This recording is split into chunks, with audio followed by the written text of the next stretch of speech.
Yes, Kenya. Tamu sana, tamu sana, tamu sana, yes, tamu sana.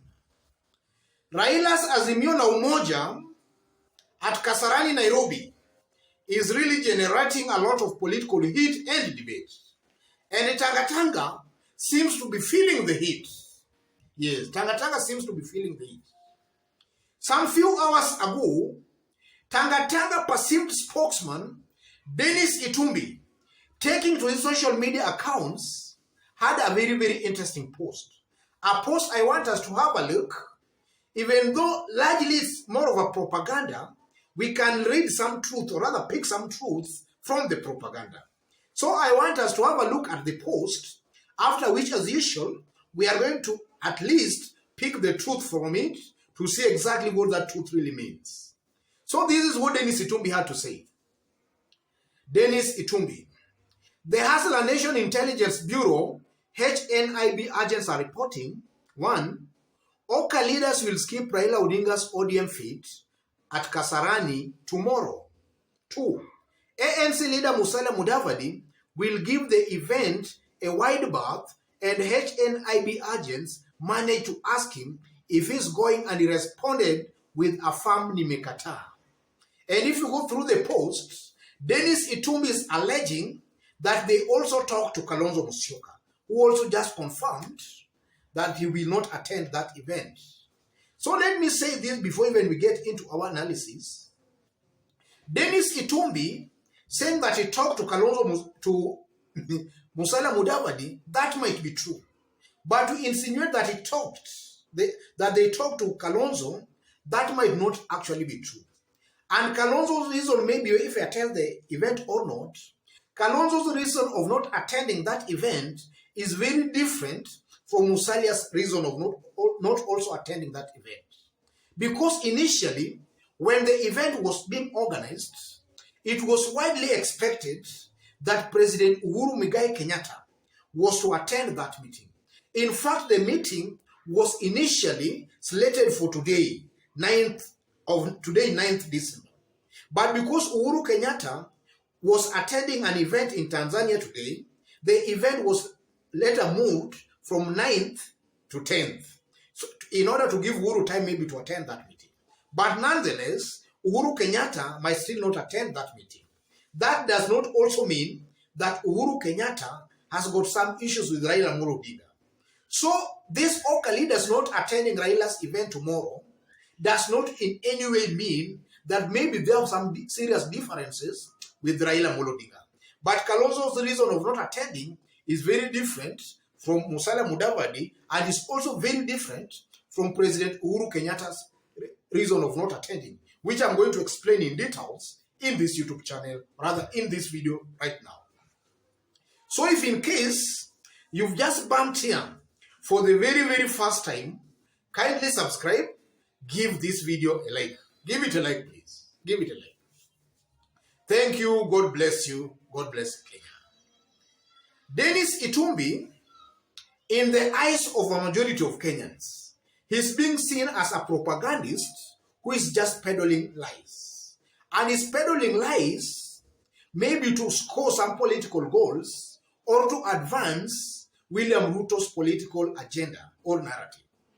Denis Itumbi is the same person who has been for so many months telling Kenyans that Uhuru Kenyatta was working behind the scenes to weaken Raila Odinga. Yes, the same Denis Itumbi. And even up to today, this post is just meant to still further that kind of a narrative. Denis Itumbi, through this post, wants to paint a picture that maybe the handshake team is not working together, or maybe there are some fishy deals going on within the handshake team. That's what Denis Itumbi is trying to suggest here. But from where I sit, I tend to believe that Musalia Mudavadi's reason of not attending that event is different from Kalonzo and also different from the president. So let's start with Kalonzo. Let's start with Musalia Mudavadi's reason of not attending that meeting to see what it means. Then we see Kalonzo's and the president. When Denis Itumbi says that his agents talked to Musalia Mudavadi and that Musalia Mudavadi responded with a family mekata. That appears to have some resemblance of some little truth.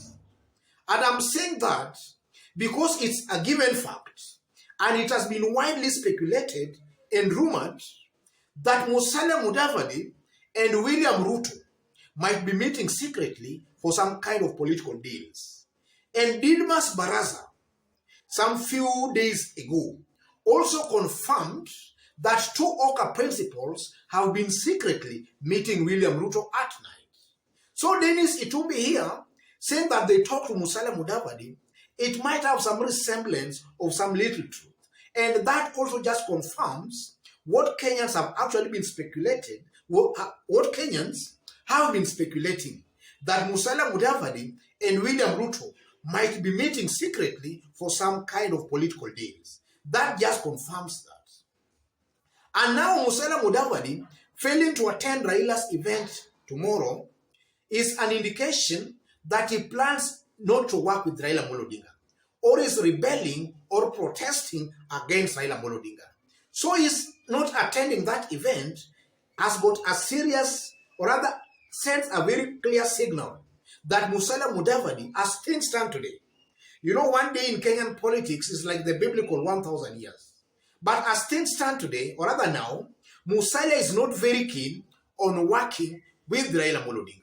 That one comes out very, very clearly. Kalonzo Musyoka failing to attend that event has got a totally different reason or meaning with Musalia Mudavadi.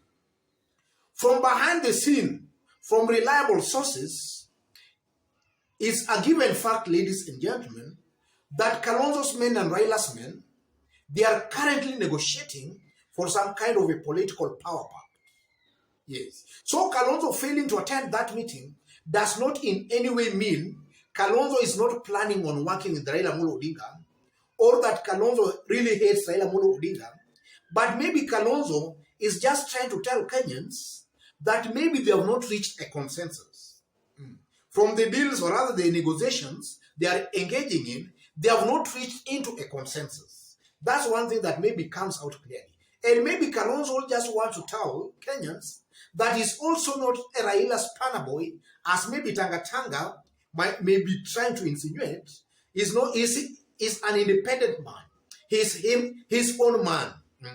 But that again does not mean that Kalonzo does not plan or intend on working with Raila Odinga.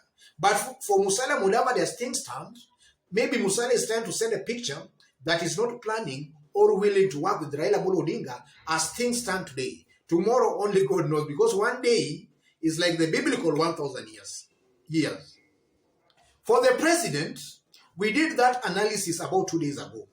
The president's failure to attend the meeting again does not mean in any way that he's playing Raila Odinga as maybe Tanga might want it to appear. You know, Tanga, they're coming out as a very disparate lot. They are just hanging on to any available straw. The president's failure to attend this is just a smart strategy, maybe to advance or to build Raila Odinga politically. Because the president, as of today or now, campaigns have not officially started. And the president attending Raila's event, where maybe is expected Raila is to announce his candidature, it simply means that now the president has now decided to fully support Raila Odinga. And in the event that happens, then you know it can send a picture that now the campaigns are now just officially starting. Because when the president attends such kind of events, then Kenyans, the way they've been psyched, is just sending a picture that now we are in the campaign period. Campaigns have not yet started, and they are still a little bit far. Because in Kenya, direction is just being given around 2 or 3 months to the general election itself.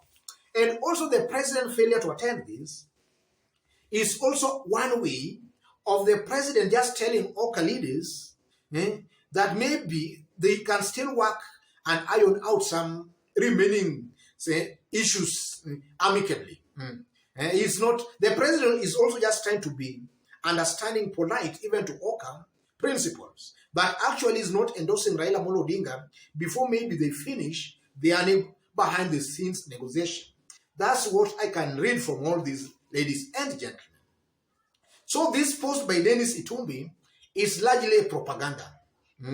Is largely propaganda. They want to paint a picture that the handshake team is divided, and they want to continue their narrative of somebody, rather Raila, being wicked. Yes.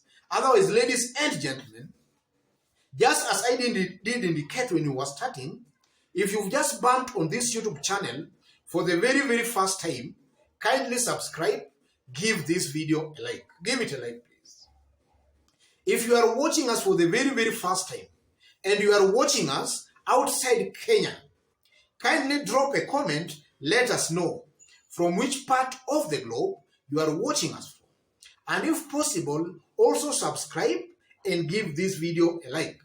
Give it a like, please. Give it a like. And to our fans and subscribers here, I'm very, very much humbled and very, very much grateful for the kind of support you are giving me here on a daily basis. That's a support I'm not taking for granted. By you constantly giving our videos likes, you constantly on a daily basis dropping your comments. I'm very, very much humbled and very, very grateful. And to any other person who is also a fan of us here, you love our videos, but you have not yet subscribed, take this opportunity right now, tap on the subscription button and also on the notification bell to receive a notification anytime we upload a new video. And if possible, drop a comment, let us know what you also think, and give this video a like. Give it a like, please. Thank you. God bless you. God bless Kenya. Tamu sana, tamu sana, tamu sana.